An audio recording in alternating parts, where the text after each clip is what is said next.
पुरी श्रीमंदिर 56 भोग भितर गोटे भोग होची महुर, जोटा कि विभिन्न प्रकार पनीपरिया और नाड़ी बड़ी को मिसई तैयारी करा जाय थाए। जो माने आमर ओडिशा भितर रहउचंती सेमानंक कथा अलगा, किंतु जो माने ओडिशा बाहर रहउचंती तांको पई कि स्पेशली ये रेसिपीटा कहीं ना बाहर ना आमको जगन्नाथ मंदिर बहुत जगह अच्छी मिलूची ना आमको यही प्रकार प्रसाद मिलूची। ये जो महुरटा को तैयारी करने पाई कि मुझे विभिन्न प्रकार पनीपरिया नहीं जाइए, जमीती कि एक्चुअली बहुत किसी पड़ी थाए किंतु कोबी आलू बंधाकोबी टमाटो एसबू जिनस पड़ी न थाए। तो पनीपरिया गुड़ाक मु काटिकी नहीं आसी, जमीती कि पोटल सारू कंदमूल ता संगरे माटी आलू कखारू बरहुड़ी कांकड़ आउ कंचा कदली को मु पानी रे पकेकी रखी हलदी पानी रे, जहाद्वारा कि तार कलर चेंज हेनी।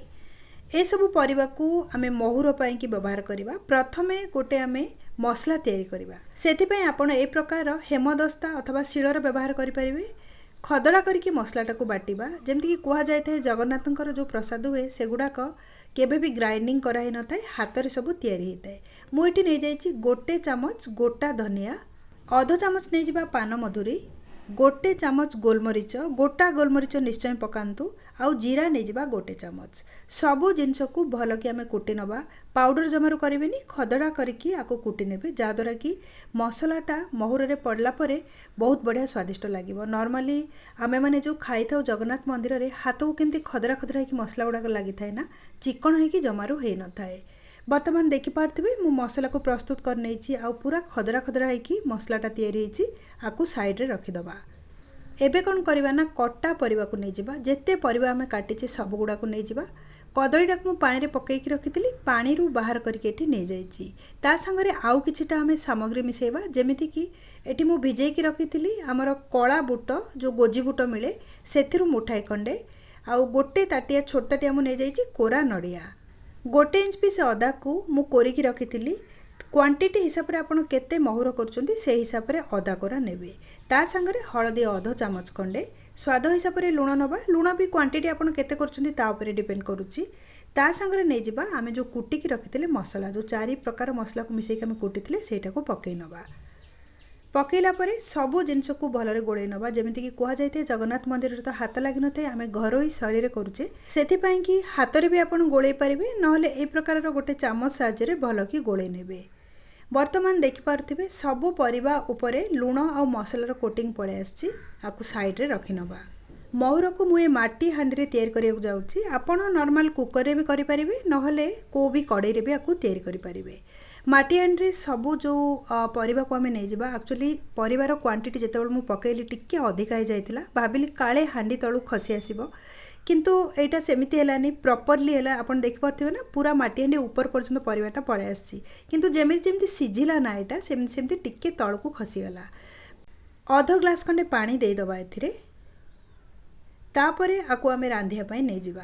माटी हांडी रे आमे तैयारी करछे, सेति पई फ्लेम को स्लो रखिबा आ मझिरे मझिरे स्लो मीडियम करिबा, हाई जमारू करिवेनी।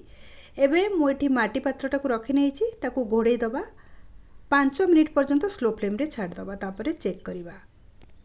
5 मिनिट पाखापाखि हो गलानी, बर्तमान चेक कर नबा। ऊपर घोड़नटा बहुत गरम अच्छी, हुशियारी यही समय करेंगे निहाती।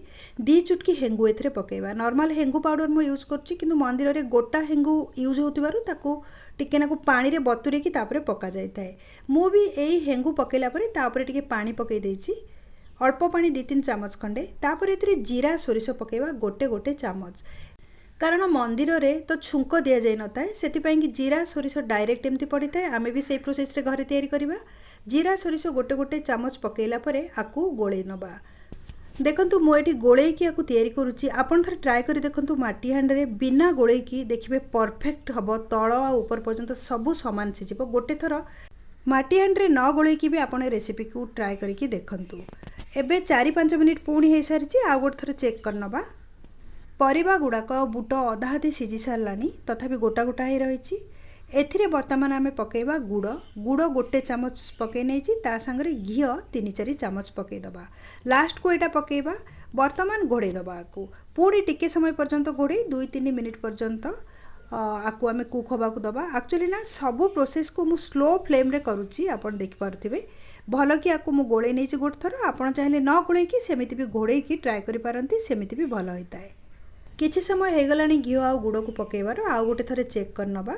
सब जिनस बहुत बढ़िया फुटुची आउ परिबा गुड़ाक गोटा गोटा होकर दिशुची शेषक मुझे पकाउची नाड़ी बड़ी जदि टाण होइथिबो आपण परिबा संगे पकई पारिबे किंतु एटा होची घर तयारी नाड़ी बड़ी आ बहुत हल्का होइची सेति लास्ट को मु पकाउची आकु गोळेइबिनी ऊपर एमती माड़ी की साइज करनबा तापरे आकु घोड़े दबा हांडीटा को आउ अध घंटे पर्यंत छाड़ीदबा छाड़िया द्वारा कौन हम ना परिबाटा जेतिकी भी कंचा अच्छी ता भितर सीझीज आउ जो तरकारीटा गाढ़ा हो अध घंटे पाखापाखि हो सारा चेक करनबा महुर एबे भी गरम अच्छी कारण माटी हांडी अधिका समय गरम रखे जहाँ भी जिनस आम से तैयारी करूँ ऊपर गोटे तुलसी पत्र रखी ठाकुर को पानी छड़ेबा